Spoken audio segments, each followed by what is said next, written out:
Og karon no humana na gyud ang atong paghahimo sa atong krusada diring dapitas barangay Tagpangi. Nya usa lagi sa atong mga nakauban no, wato nagdahom nga kuan din sila mga content creators ini. Nya usaan ni karon no, naani si 100,000 plus ang ihang followers sa Facebook no, si Ma'am na Chinita Princess no. So no, nakauban gid ta karon no, salamat gid kayo. So kumusta ba ang imong experience sa pag-uban sa atong advocacy?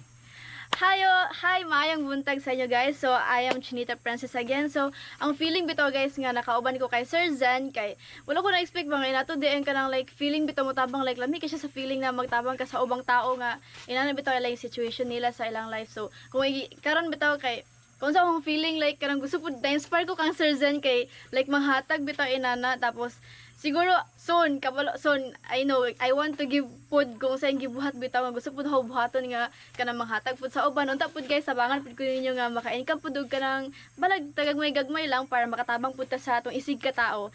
So guys ako pong reflection guys kay daw kay akong pasalamat nga uban ko ni Sir Zan kami ni Idol Inad kay inana sa feeling so na-inspire pud ko.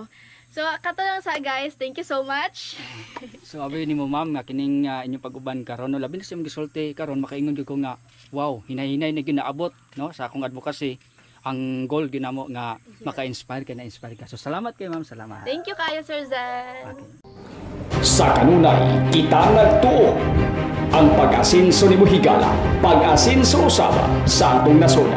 Buot sabton kung tabangan nimo ang imong kaugalingon nga moasinso sa malawang nga mitapang ka nga moasinso ang Pilipinas.